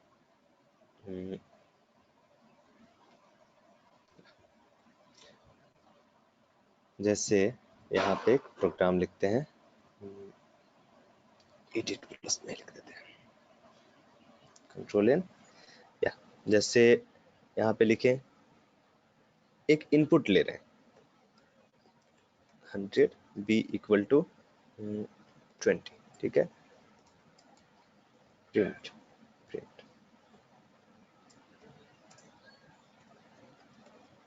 summation equal to what? a plus b, a plus b। ठीक है, ये जो है इसमें कौन कौन से आइडेंटिफायर्स हैं? ये जो a है ये वेरिएबल नेम है, ये b है ये भी क्या है? वेरिएबल नेम है। तो ये क्या है? आइडेंटिफायर्स है। ठीक है, और ये प्रिंट क्या है? Print, what is print? Print is a function name. तो फंक्शन नेम भी क्या है? एक आइडेंटिफायर है। ठीक है, कुछ भी हो सकता है। अपना भी एक हम लोग फंक्शन बना रहे हैं, जैसे हम लोग एक फंक्शन बना रहे हैं डिफ fun1। ठीक है, और ये जो है फंक्शन, और इसमें कुछ भी अपना हम अपना कुछ भी प्रोसेस लिखे हुए हैं। तो ये जो फंक्शन नेम है, ये जो फंक्शन नेम है, ये क्या है? fun1 is a identifier, nothing. fun1 is an identifier. Class name अगर जो देखेंगे तो क्लास नेम किसी भी तरह का अगर जो क्लास नेम देखा जाए, क्लास क्लास या क्लास नेम कुछ भी हो सकता है। जैसे मान के चलिए कि रवि नाम का एक क्लास है। ठीक है, और इसके अंदर जो भी हम लिखे हुए हैं कोड, मगर ये जो क्लास नेम है वो क्या है? आइडेंटिफायर। सिंपल, समझ गए क्या होता है आइडेंटिफायर? मतलब किसी भी चीज का name, like a function name, variable name, anything is called the identifiers. यहां तक क्लियर है या फिर किसी को कोई कंफ्यूजन? आइडेंटिफायर क्या होता है? सिंटेक्स के प्रति ध्यान नहीं देना है, क्या लिखे हैं डीईएफ फंक्शन, ये पाइथन का सिंटेक्स है और ये जो है वो पाइथन के क्लास डिफाइन का सिंटेक्स है, मगर इसकी तरफ ध्यान नहीं देना है। बस सिंपल समझना है कि कोई भी एक वेरिएबल लिए हैं या फिर फंक्शन नेम लिए हैं या फिर क्लास नेम लिए हैं, वो सब क्या होता है? आइडेंटिफायर्स होता है। या, ठीक है। तो इसके लिए भी रूल्स होते हैं, कुछ स्पेशल रूल्स हैं कि आइडेंटिफायर को किस तरह से डिफाइन करेंगे। Rules for identifiers. क्या रूल्स है आइडेंटिफायर्स के लिए? कुछ रूल रेगुलेशंस को भी फॉलो करना पड़ता है आइडेंटिफायर को बनाने के लिए, ठीक है। जैसे किसी भी चीज को क्या क्या यूज होता है, फर्स्ट रूल क्या है कि हम लोग अल्फाबेट, क्या क्या चीज यूज कर सकते हैं? अल्फाबेट सिंबल, अल्फाबेट सिंबल का यूज करते हैं, जिसमें क्या होता है? बोथ है upper case and lower case, ये जो है दोनों यूज होता है। अल्फाबेट सिंबल्स का यूज कर सकते हैं जिसमें अपर केस लोअर केस दोनों होता है। जैसे यहाँ पे किए हैं क्या, ए बी, अगर बी को अगर आप ऐसे भी कर देंगे कोई प्रॉब्लम नहीं, ठीक है। Upper case lower case, simple बात है, ये रूल रेगुलेशन सबको पता है, ठीक है। और दूसरा क्या है कि एक चीज और भी रूल रेगुलेशन होना चाहिए इसमें कि अपर केस लोअर केस जब हम यूज कर रहे हैं, और साथ ही साथ क्या कर सकते हैं हम लोग, दूसरा we can use a number symbol, number symbols as a identifiers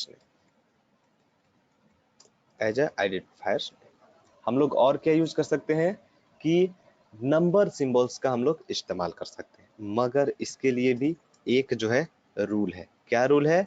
कि रूल ये है कि जब भी हम लोग नंबर सिंबल्स का इस्तेमाल करेंगे तो उसके पहले एक जो है वो कैरेक्टर रहना ही चाहिए। जैसे अगर किसी ए वन इक्वल टू 10, ये जो है एक्सेप्टेबल है, मगर यही अगर जो हम ये चाहें कि नहीं 1a इक्वल टू 20, ये एक्सेप्टेबल नहीं, ठीक है। इस तरह से आइडेंटिफायर्स का नेम जो है हम लोग नहीं ले सकते, ठीक है। पैरेलली इसको हम लोग एग्जीक्यूट करते चलेंगे, वो ज्यादा हम लोग को क्लियर होगा, ठीक है। जैसे a1 इक्वल टू लिए 10, हैप्पीली एक्सेप्टेबल है, मगर 1a इक्वल टू लिए 20, not acceptable, syntax error, invalid syntax. Clear है? इसका मतलब है कि अगर जो किसी भी वेरिएबल का नेम या फिर किसी भी आइडेंटिफायर का नेम अगर जो स्टार्ट करते हैं किससे, न्यूमेरिक सिंबल से, तो वो एक्सेप्टेबल नहीं होगा। कोई कंफ्यूजन यहां तक?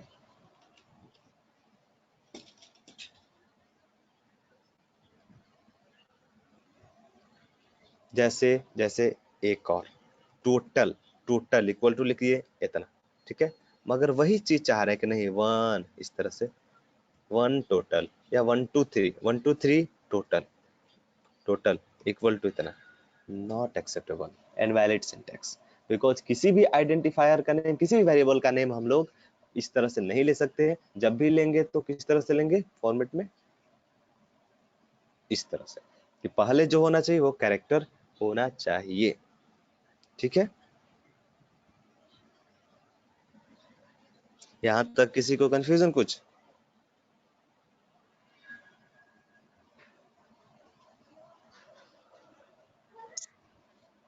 सिंपल। अच्छा एक चीज और भी आप लोग बताओ, ओके। एक चीज आप लोग और भी बताओ कि जैसे लेंथ ऑफ आइडेंटिफायर्स क्या हो सकता है।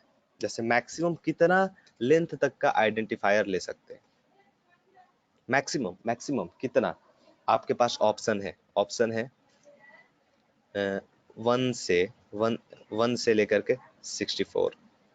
बी ऑप्शन है 64 से लेकर के 128, ठीक है। सी में ऑप्शन है आपका 128 से लेकर के 256 एंड डी में आपका ऑप्शन है डी में है 256 से लेकर के 512। ये बताइए कितना जो है वो ले सकते हैं, लेंथ मैक्सिमम इसका कितना ले सकते हैं, इसी में से आंसर होगा।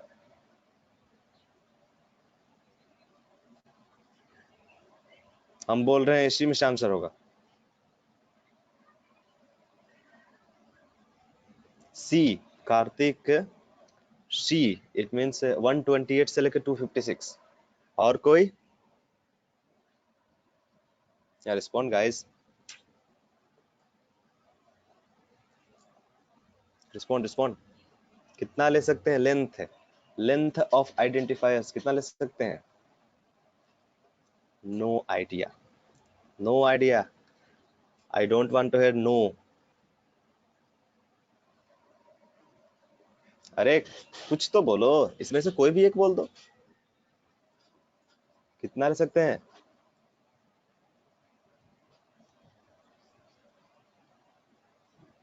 कितना ले सकते हैं इसका लेंथ, मैक्सिमम इसका जो लेंथ है वो कितना ले सकते हैं?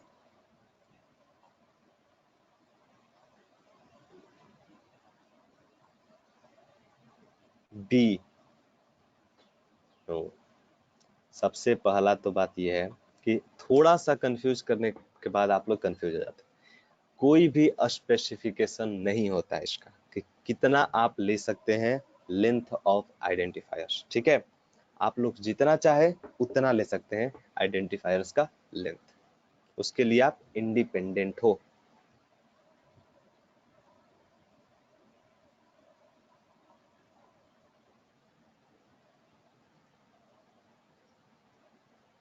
ओके, उसके लिए आप लोग इंडिपेंडेंट हो, जितना मन उतना चाहे आप लोग ले सकते हो लेंथ, ठीक है।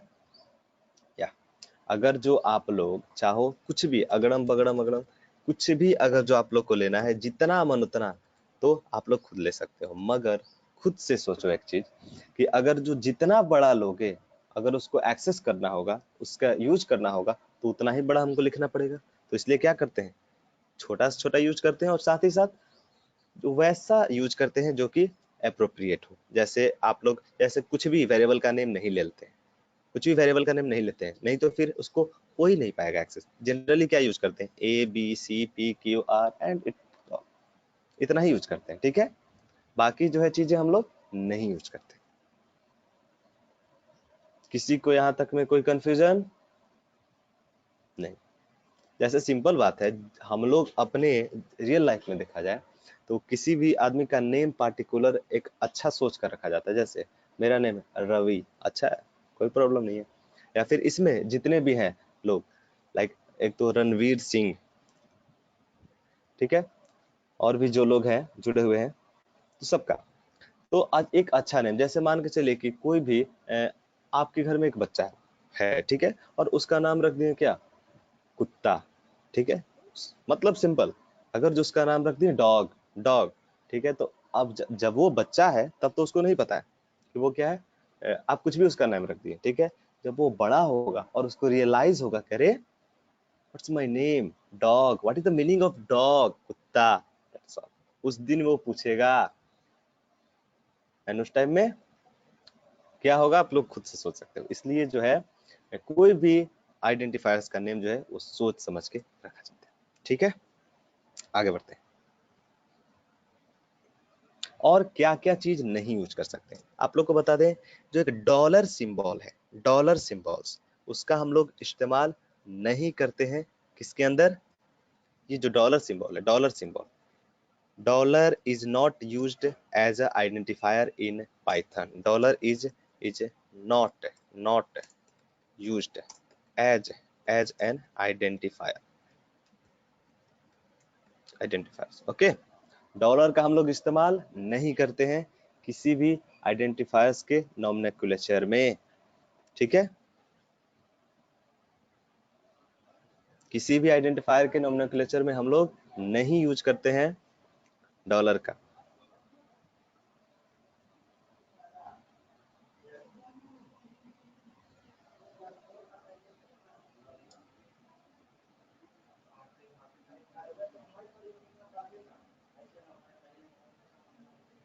या point number two, it means number symbols को हम लोग यूज कर सकते हैं किसमें, आइडेंटिफायर्स में। जैसे समझ लो यहाँ पे कि नंबर सिंबल्स क्या है। जैसे जैसे आप लोग A123 रखे हो, ठीक है, तो इसका इस्तेमाल हम लोग कर सकते हैं इक्वल टू इतना, या फिर A1 equal to 19, A2 equal to 20, A3 equal to 45। इस तरह से हम लोग नंबर्स का इस्तेमाल हम लोग कर सकते हैं, मगर किस तरह से नहीं कर सकते हैं, जैसे 1A इक्वल टू 12, ऐसा अगर कोशिश करते नहीं हो पाएगा। 2B इक्वल टू इतना, तो इस तरह से हम लोग इस्तेमाल नहीं कर सकते, ठीक है। मतलब पहले अगर जो हम लोग किसी भी आइडेंटिफायर का नेम के पहले अगर जो नंबर लगाना चाहते हैं तो वो हम लोग इस्तेमाल नहीं कर सकते, ठीक है। ओके,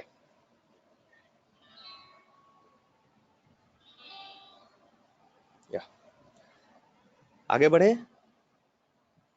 आइडेंटिफायर्स में क्या नहीं यूज कर सकते हैं, एक बताएं। डॉलर सिंबल्स का यूज हम लोग आइडेंटिफायर्स के नेम में नहीं करते हैं। इसका रीजन क्या है, इसका रीजन ये है कि पाइथन जो है इंटरनली इस सिंबल को इस्तेमाल करता है, और पाइथन जिस सिंबल को इंटरनली इस्तेमाल करता है ना, उसको जो है हम लोग नहीं करते इस्तेमाल, ठीक है।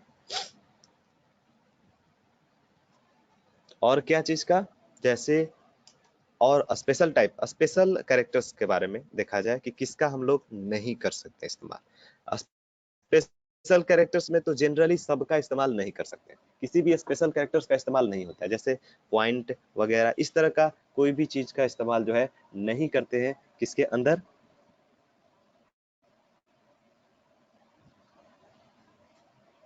नेम में ही कर सकते हैं या नहीं। नहीं, किसी में भी नहीं, नेम में भी जो है डॉलर सिंबल का इस्तेमाल नहीं कर सकते हैं, शालनी।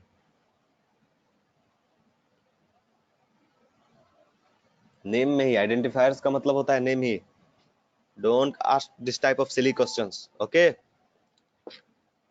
आइडेंटिफायर्स का मतलब क्या, name of anything, variable, functions and anything, okay.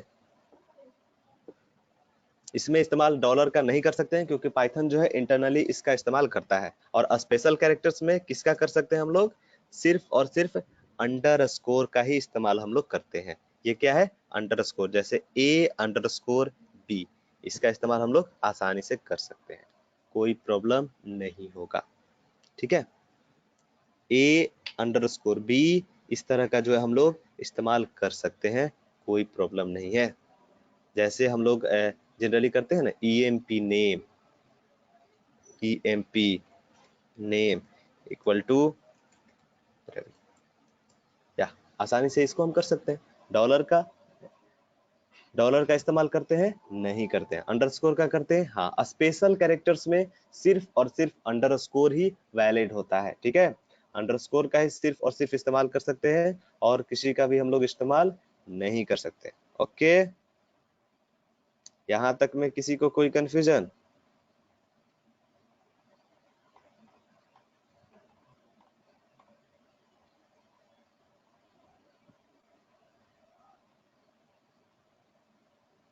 यहाँ तक में किसी को कोई कंफ्यूजन नहीं। अंडरस्कोर का इस्तेमाल हम लोग कर सकते हैं कि नहीं कर सकते हैं, कर सकते हैं, ठीक है। अंडरस्कोर का इस्तेमाल हम लोग कर सकते हैं, ठीक है। नेक्स्ट क्या है, अंडरस्कोर के बारे में एक और चीज, कुछ लोग एराइज कर सकते हैं क्वेश्चन कि इस तरह से हम लोग इस्तेमाल कर सकते हैं कि नहीं, इसका इस्तेमाल इस तरह से हम लोग कर सकते हैं कि नहीं। अगर जो ABC इक्वल टू इतना डालने की कोशिश किए, वो लेगा कि नहीं लेगा, दैट्स ऑल, ये ले लेगा, ठीक है। अंडरस्कोर उसके बाद जो कुछ भी नेम डालने की कोशिश करेंगे वो ले लेगा, ठीक है। मगर एक चीज समझ लीजिए कि ये जो सिंबल, अगर जो आप किसी भी वेरिएबल नेम के पहले पहला कैरेक्टर अंडरस्कोर अगर आप रख दिए तो इसका मतलब क्या हो जाता है कि वो प्राइवेट हो जाता है, ठीक है। सिंपल समझ लीजिए, अभी फिलहाल नॉलेज के लिए, एकदम अवेयरनेस के लिए, सिर्फ इसका मतलब क्या हो जाता है, वो प्राइवेट हो जाता है। अगर जो उसके बाद अगर जो डबल डॉलर का इस्तेमाल हम लोग कर लिए, डबल डॉलर, ये बीच में स्पेस नहीं रहेगा, चूंकि स्पेस इसलिए दे दिए हैं ताकि वो पता चले, ठीक है। लगातार हम लोग क्या लिए हैं, डबल डॉलर लिए हैं, ठीक है। डबल डॉलर ABC, इस तरह का अगर जो हम नेम रखते हैं किसका, आइडेंटिफायर्स का, तो ये क्या हो जाएगा, strongly strongly private, strongly private. ये क्या हो जाएगा, प्राइवेट से भी ज्यादा स्ट्रॉन्ग प्राइवेट हो जाएगा, ठीक है। और अगर जो ये कर दें कि अंडरस्कोर ABC और फिर उसके बाद अंडरस्कोर, इस तरह का अगर जो यूज करें तो इसका मतलब ये बहुत ही स्पेशल टाइप का है। जो स्पेशल टाइप का आप लोग को इस तरह का इनहेरिटेंस में जब पढ़ना होगा तब बताएंगे, ठीक है। अभी ये इसको जरूरत नहीं है, स्पेशल तरह का ये सिंबल होता है, इसका स्पेशल मीनिंग होता है, ठीक है। सिर्फ जान लीजिए कि इसका क्या मतलब होता है। अंडरस्कोर अगर जो यूज कर रहे हैं तो इसका मतलब होता है वो प्राइवेट हो जाएगा, और डबल अंडरस्कोर अगर पहले से यूज कर रहे हैं तो वो स्ट्रांगली प्राइवेट हो जाएगा, ठीक है। और इस तरह का अगर जो यूज करें तो ये एक स्पेशल चीज है, ठीक है। यहाँ तक किसी को कोई प्रॉब्लम, किसी को कोई प्रॉब्लम यहाँ तक?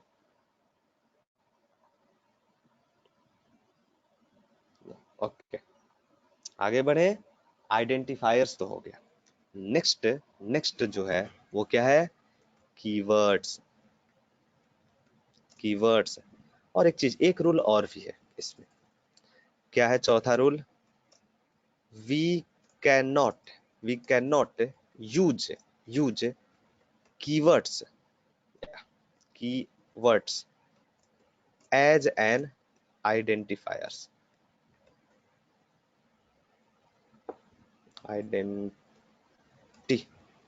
आइडेंटिफायर, हम लोग कीवर्ड्स को एज ए आइडेंटिफायर यूज नहीं कर सकते। तो कीवर्ड्स कौन कौन से हैं, जैसे इफ, इल्स, इस तरह का जो है वो कई सारा कीवर्ड्स है इसके अंदर, ठीक है। जैसे इफ के अंदर हम लोग यूज करते हैं, जैसे सपोज कीजिए इफ इल्स, इस तरह का बताएंगे। नेक्स्ट जो टॉपिक है वो कीवर्ड्स ही है। कीवर्ड्स क्या होता है, वो प्री रिजर्व वर्ड्स होता है, मतलब सिस्टम के लिए वो प्री रिजर्व वर्ड्स होता है, ठीक है। तो इसको हम लोग एज अ आइडेंटिफायर्स इसको इस्तेमाल नहीं कर सकते। जैसे इफ के अंदर अगर जो कोशिश करते हैं कि 430 अगर ये वैल्यू डालें, वो पॉसिबल नहीं है, इनवैलिड सिंटैक्स। क्यों, क्योंकि इफ जो है वो क्या है, एक कीवर्ड्स है, ठीक है। और कौन कौन से कीवर्ड्स है, बहुत सारे कीवर्ड्स है। जैसे ट्रू है, ट्रू के अंदर वैल्यू डालने की कोशिश करो आप, नहीं जाएगा। Can not assign to true, ठीक है। ट्रू के अंदर कोई भी वैल्यू आप, ट्रू नेम का कोई भी आप कीवर्ड्स आइडेंटिफायर नहीं ले सकते, बिकॉज ये क्या है, कीवर्ड्स है। क्लियर है, कीवर्ड्स क्या होता है? आई थिंक सबको आइडिया तो होगा कीवर्ड्स के बारे में। ये एक प्री रिजर्व वर्ड्स होते हैं जिसका इस्तेमाल प्रोग्रामिंग लैंग्वेज में किया जाता है। जैसे इफ है, इल्स है, इलिफ है, ट्रू है, फॉल्स है, नन है, एंड है, और है, नॉट है, इस तरह का कई सारा है, ठीक है। बतलाते हैं आगे। यहां तक क्लियर है, कीवर्ड्स का इस्तेमाल एज ए आइडेंटिफायर्स नहीं हो सकता है,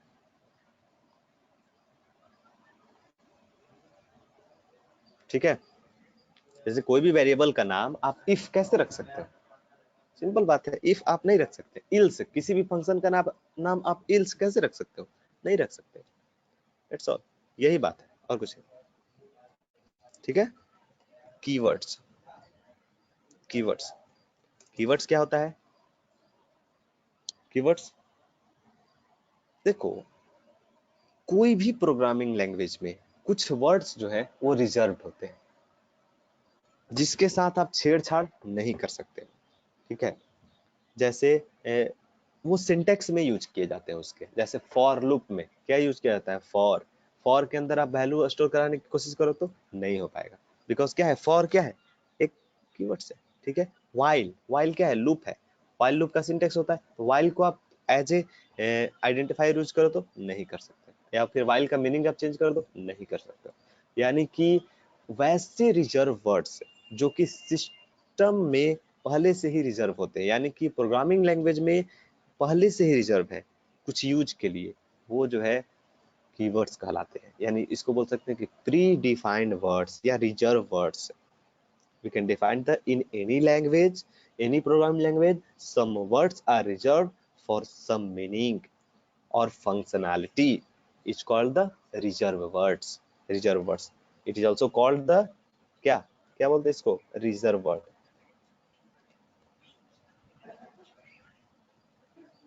Reserve words. Okay. Reserve word. इसको रिजर्व वर्ड भी बोलते हैं, यानी कि एक पार्टिकुलर फंक्शनैलिटी को परफॉर्म करने के लिए पहले से रिजर्व किया हुआ है, तो इसीलिए इसको क्या बोलते हैं हम लोग? रिजर्व वर्ड्स बोलते हैं। ठीक है। कीवर्ड्स क्या होता है? एक रिजर्व वर्ड्स होते हैं। ठीक है। तो टोटल कितने कीवर्ड्स हैं पाइथन में? कल बतलाए हुए थे, पिछले दिन बतलाए हुए थे कि टोटल नंबर ऑफ कीवर्ड्स जो है वो कितने हैं पाइथन्स के अंदर? 30। ओके, 30 है टोटल नंबर कीवर्ड्स। कितने हैं? 30। ये बतलाए हुए थे पिछले क्लास में। टोटल नंबर ऑफ कीवर्ड्स जो है वो 30 हैं इसके अंदर, पाइथन के अंदर।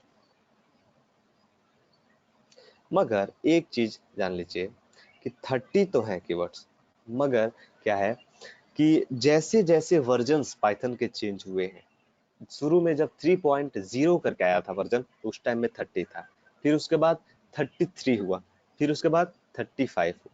यानी अभी जो है वो नंबर ऑफ कीवर्ड्स पाइथन में कितने हैं? 35 से। ठीक है। नंबर ऑफ कीवर्ड्स अभी जो है वो पाइथन में 35 कीवर्ड्स हैं इसके अंदर। ठीक है। अगर देखना चाहते हैं कि कीवर्ड्स को किस तरह से देख सकते हैं, तो क्या करेंगे? पहले तो आप अपने आईडीएल एडिटर को ओपन कर लीजिए। ठीक है। नंबर ऑफ कीवर्ड्स को अगर आप देखना चाहते हो तो देख सकते हैं। क्या लिखेंगे? Import keyword. ठीक है। उसके बाद प्रिंट प्रिंट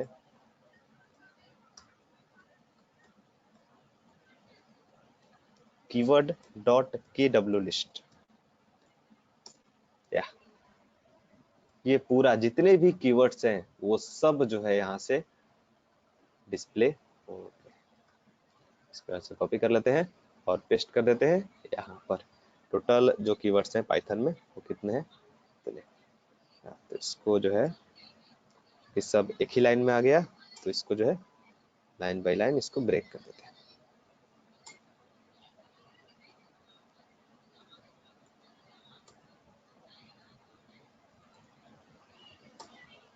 टोटल 35 है अभी। ठीक है। ये जो है टोटल जो है वो कीवर्ड्स हैं। कौन कौन से? False, none, true, and, as, assert, await, break, class, continue, and dots। ये सब जो है वो क्या है? कीवर्ड्स है। ये रिजर्व वर्ड्स है। इसका इस्तेमाल आप लोग फ्रीक्वेंटली एज अ आइडेंटिफायर नहीं कर सकते। ठीक है। ये सब जो है वो रिजर्व वर्ड्स हैं जो कि सिस्टम के लिए पहले से रिजर्व होते हैं, यानी कि वो किसके लिए होते हैं? प्रोग्रामिंग लैंग्वेज पाइथन के लिए रिजर्व होते हैं। ठीक है। ये सब जो है वो कीवर्ड्स हैं। कीवर्ड्स क्या होते हैं? वो प्री डिफाइंड वर्ड्स होते हैं। यहाँ तक किसी को कोई प्रॉब्लम? यहाँ तक में किसी को कोई प्रॉब्लम? ये इंटरव्यू में बहुत क्वेश्चन पूछा जाता है, कीवर्ड्स किसको बोलते हैं और आइडेंटिफायर किसको बोलते हैं, क्योंकि ये सब बहुत बेसिक चीजें हैं और ये सब बेसिक चीजें आनी ही चाहिए। ठीक है।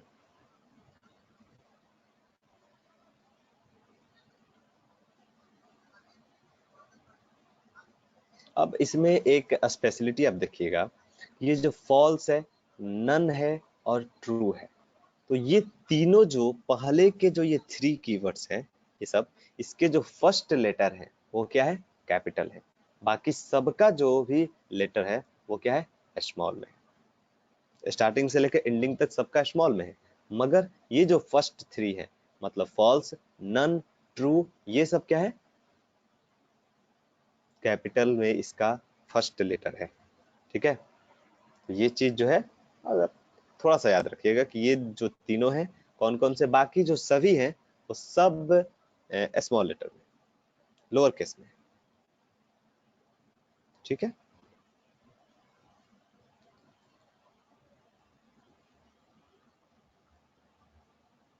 क्लियर है यहाँ तक? क्या किसी को कोई कंफ्यूजन? आज जो है आइडेंटिफायर और कीवर्ड तक ही रहेगा। कल से सबसे जो है अच्छा टॉपिक डेटा टाइप स्टार्ट होगा। ठीक है, आज एक तरह से समझ लीजिए तो इंट्रोडक्शन ही ज्यादातर कवर हुआ और फिर उसके बाद ये कीवर्ड्स और आइडेंटिफायर्स ही कवर हुए, मगर कल जो है वो डेटा टाइप्स बतलाया जाएगा, फिर उसके बाद धीरे धीरे प्रोग्रामिंग की तरफ चलेंगे। तो स्टार्ट क्या करेंगे, डेटा टाइप्स। कितने तरह के डेटा टाइप्स होते हैं, क्या होते हैं, वो अब आप लोग को नेक्स्ट क्लास में बतलाया जाएगा। नेक्स्ट क्लास में जो भी बतलाया जाएगा वो क्या होगा, topic data type, data type in Python. ठीक है, ओके, स्टॉप कर दें, रिकॉर्डिंग को स्टॉप करते हैं और फिर उसके बाद देखते हैं अगर जो किसी को कोई भी प्रॉब्लम है तो वो फिर पूछ सकते हैं।